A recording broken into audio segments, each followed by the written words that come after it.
He was dancing. Really, you're going to show me he's dancing? That's fun.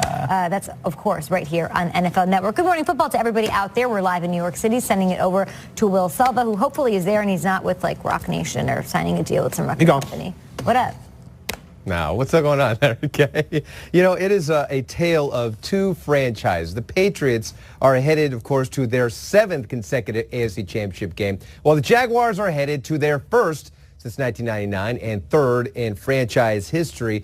Now, the Patriots, defending Super Bowl champions, have one key weapon they didn't have during their run last season. That would be one Rob Gronkowski, who went for 81 yards and a touchdown in the win over the Titans.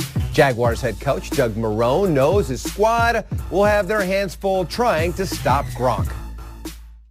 You know, it's a challenge. I don't think anyone's really figured it out yet. I mean, the guy is, you know, outstanding in that position, and you know, he's always been productive. That's why he's going to go down as probably one of the best tight ends that's ever played. Vikings head coach Mike Zimmer says safety Andrew Sendejo is doing a lot better after suffering a concussion on Sunday. Sendejo leaving the win over the Saints after a blindside hit by wide receiver Michael Thomas. Teammate Xavier Rhodes says after watching the film, he doesn't think it was a dirty hit. Stephon Diggs with the Minneapolis Miracle to send the Vikes to the NFC Championship game against the Eagles. Sure, Diggs has received all the attention, and it's well-deserved. But earlier in the show, Kyle, in his angry round segment, pointed out an under-the-radar star. Practice squad wide receiver Caleb Jones seen the background. Let's hear from him about the big moments. Case let the ball go, and I saw Diggs come down with the ball, and I was like, he's in bounds. And I just took off down the sideline. I was so excited for him. I don't know. Gosh. I was just so excited for him. But, yeah, it was crazy. Craziest thing I've ever been a part of. And I remember, like, looking back and being like, oh, am I going to get a flag? Like, did I blow it? And then he threw his helmet, and I was like, okay, we won. Game's over. And so I just ran and hugged him. I don't know. I'm so happy for him. Hugged him. I mean, he absolutely mauled him right there. Caleb signed as a rookie free agent by the Eagles in 2016 before being cut and signed to the Vikings practice squad that same year. How about that kind of story, Nate? And a tip of the hat there to Kyle Brandt for bringing up his story, and also Dan Omahan, my producer here in Culver City. We were able to get that sound to you. Really cool to hear from Caleb and his experience in going after Diggs. Great stuff as usual, Will, and I'm glad that you ended with the story about the Vikings. Don't you go anywhere. We got something special for you. Check it out. Ooh. Case on a deep drop, steps up in the pocket. He'll fire to the right side, caught by Diggs. Stay back! Oh my God! 30! No! 10! Touchdown! Are you kidding me? It's a Minneapolis Miracle! Stephon Diggs and the Minnesota Vikings have walked off on the New Orleans Saints. It's a 61-yard Minneapolis Miracle. I can't believe what I just saw, Paul Allen. What an unbelievable play.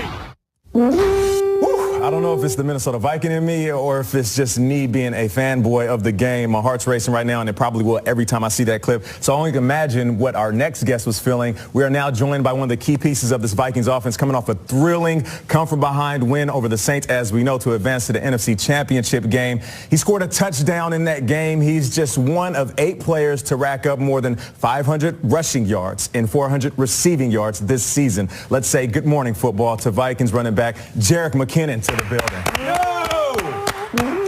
Jerick, we appreciate you joining us, man. Now, listen, we have to start off by talking about the play to Stephon Diggs, the 61-yard walk-off touchdown. You were actually in the backfield in pass protection. Walk us through that play from your perspective, through your eyes.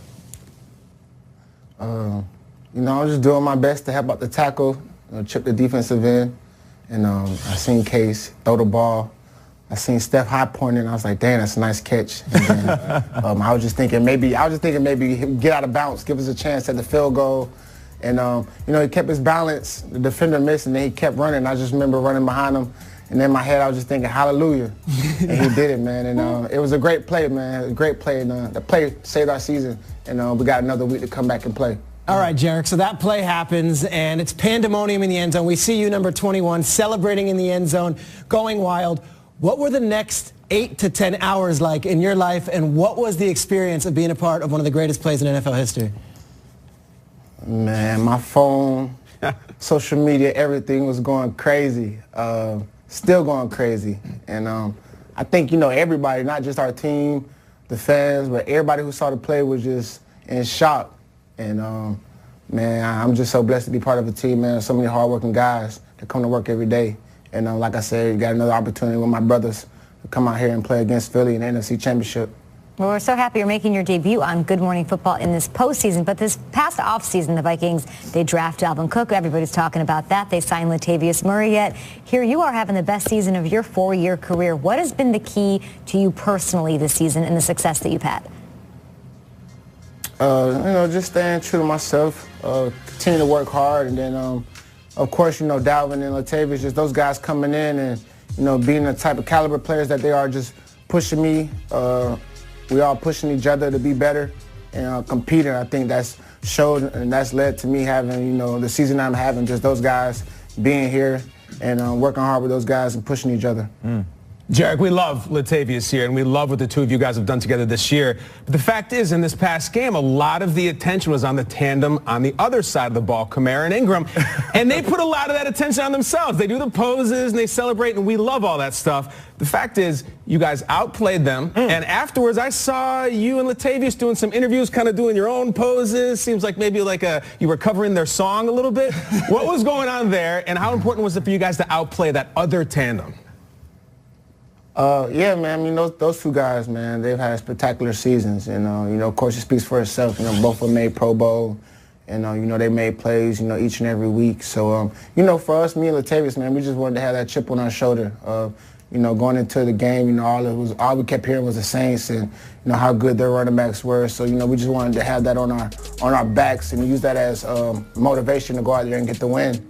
And then, post game, man, me and Tay, man, that's not a shot to them, man. We would never disrespect, any players like that or anything. We got nothing but respect for those guys. Me and Tate, that's just, we got a brother relationship, and we've been doing it all year together, man. So, coming off a win like that in that fashion, we just wanted to do the interviews together, man. Just, show how close we were. All right, Jerick, we got to talk about something, so I need you to be real with me. Now, everybody's familiar with a slow clap or a soul clap. Yeah. And the Vikings have something called the skull clap. And what we saw was Case Keenum at the end of the game kind of getting everybody going. The crowd going crazy, Vikings going crazy.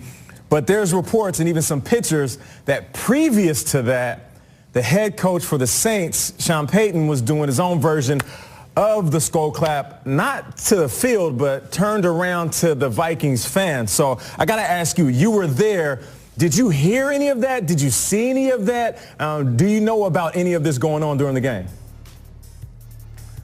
I'm not going to lie. I was already in the locker room celebrating.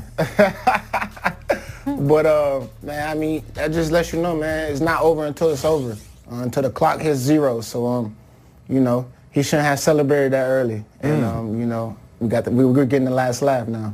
You were on the field, though, when we all saw the Saints pull out a bit of a trick play Sunday. Willie Snead went deep for Alvin Kamara. And I know you, Jerick McKinnon, played some QB back in your college days at Georgia Southern. So any part of you going up to Shermer and saying, yeah, let me throw the ball and give me a shot, let me do something, or are those QB days behind you? Man, I don't know. They probably behind me. But, whatever can help the team win, man. You never know. So, yeah.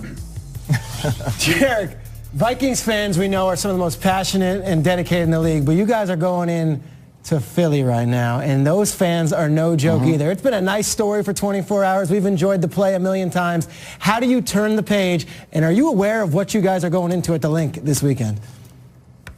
Yeah, I mean, of course, coming, like you said, that type of finish, man, it was so much of an up, man, that, we just had to refocus ourselves yesterday when we came in. And, there's a new task at hand. It's the Philadelphia Eagles. We played there last year, lost there last year. So we know what type of environment it is. And, it being the NFC Championship, we expect it to be nothing but electrifying. And our hardest test yet. So, they got a great defense. They got a stable of running backs on offense. They got a veteran quarterback, and they're the #1 seed. So it's going to be a great game. It is going to be a great game. And, Jerick, I know you're trying to win that NFC title this week. But the fact is you personally have already won another piece of hardware that might be just as prestigious. I'm talking, of course, about the Vikings 2017 Clean Locker Award. You have an award for the cleanest locker in the locker room. How did this happen? What does it mean to you? And tell us about this. This is incredible. Yeah, so the equipment guys, they always was telling me, my locker is just so much cleaner than everybody. So they gave me a fresh jug of Tide, and it has the 2017 Cleanest Locker Award. So I got it because my locker is always neat, and people are already teasing me about how I fold my clothes and put them in my locker, and I really won the award because my teammates, they locker is so messy. It's just making mine stand out that much more. So, Jerick, we'd like to allow you to hand out your own hardware. Who would get the trophy for the nastiest locker? Who gets that one? The nastiest? Probably Everson Griffin. Everson has one of the nastiest lockers. He has clothes everywhere. It's like, it looks like, Christmas Day, when the kids get done unwrapping all the presents and everything's still like there except for the present itself. Yeah. That's exactly what his locker looks like. Hey, so Everson Griffin gets the nastiest locker. I love it. So I'm not sure if you saw this, but Latavius Murray scored a touchdown. He put up a 4. And the play was actually taken back because there was a penalty.